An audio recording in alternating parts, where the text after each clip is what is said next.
Alright, section 2.4, we're going to talk about the chain rule. The chain rule is really important. It allows us to take the derivative of a composite function. So basically we're going to work from the outside and move in. We're going to look at the different layers. So an example here, we have this composite function made up of f of g of x. You can see that g of x is the inner part and f of x is the outer part. So when we take the derivative, we're going to start from the outside. So we take the derivative of the outer part, that's f, so we take the derivative of f prime. That g of x inside f stays exactly the same. And then we multiply by the derivative of this inner part. So we multiply by g prime. And that allows us to take the derivative of a composite function without evaluating and then having to simplify that entire composite function. So these start off, they're not too bad. They can get kind of complicated depending on the examples. So the first example we have is this composite function. If we look at this function, we can see that the outer part consists of something being cubed. And the inner part is that something which is now being cubed. It's 4x cubed plus 6x. So when we take the derivative of that, the outer part is something cubed, so it becomes 3 times that same thing squared. And then the derivative of the inner part of that composite function, 4x cubed plus 6x, the derivative of that is 12x squared plus 6. So that is the derivative. That's using the chain rule to find the derivative. After that, it's just some algebra. We're going to clean it up a little bit.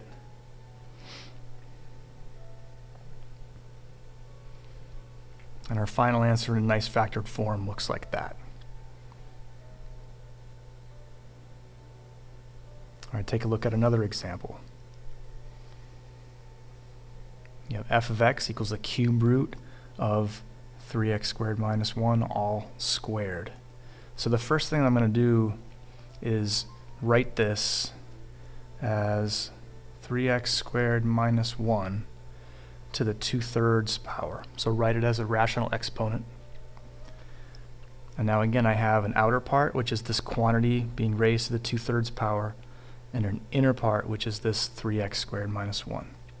So when I take the derivative using the chain rule, it's 2/3 times this quantity, and then I subtract 1 from the exponent. So the exponent used to be 2/3, I subtract 1, I get negative 1/3.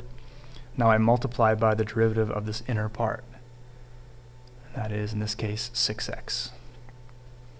And then again, I clean that up algebraically, and my answer looks like that.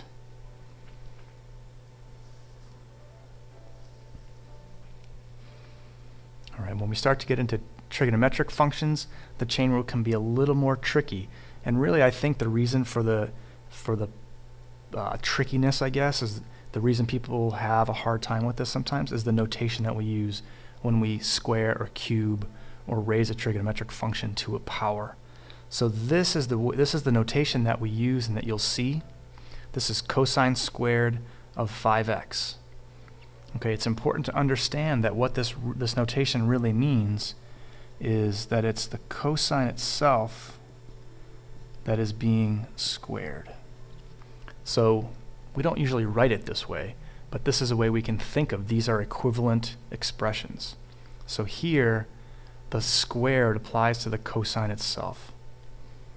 Right, when we write it this way, it becomes a little bit easier for us to see. We actually have 3 layers here. We have a quantity being squared, we have the cosine, and then the most inner part we have is 5x. So this actually has 3 layers for us to deal with. So the first layer is this thing being squared. So the way that we take the derivative of anything squared is we multiply the 2 in front times that same thing now to the first power. So we have this. Now we're going to multiply by the derivative of the cosine.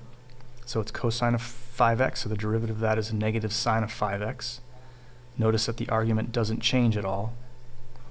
And then finally, the most inner part, we multiply by the derivative of the inner part there, 5x, we get 5. And again, after that, we're really done with the calculus here. This is just algebraic cleanup here.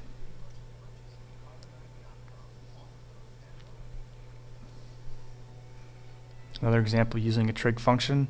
This one is just tangent to the first, so it doesn't have as many layers.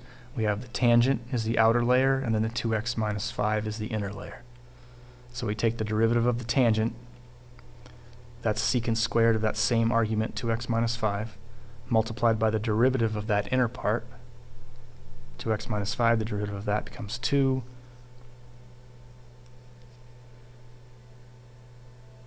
Sorry, that's not negative. That's just 2 times the secant squared of 2x minus 5. And the final example we'll look at is evaluating the derivative at a specific point. All right, so it asks us to evaluate the derivative at the point 4 1/16. And here's our function. And before I take the derivative of that, so that I can avoid having to use the quotient rule, I'm going to rewrite this using a negative exponent. And now here I just can use the chain rule, which will involve implementing the power rule there. All right, so I'm going to find f prime. I'm going to take the derivative of f. So again, here I have an outer part as this quantity being raised to the negative 2. The inner part is x squared minus 3. So I multiply the exponent in front, negative 2, times that quantity now raised to the negative 2 minus 1. So gives us a negative 3 power. And then the derivative of this inner part will give us 2x minus 3. So I clean that up a little bit. Here's my derivative. Right, and what we notice here is that the derivative is only dependent upon x here.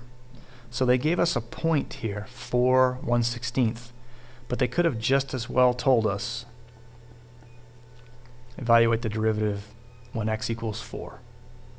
Or they could have asked us find f prime of 4.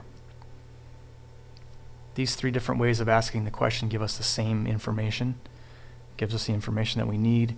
We take this derivative, we just plug 4 in, substitute 4 in for x, and simplify, and we get negative 5 over 32.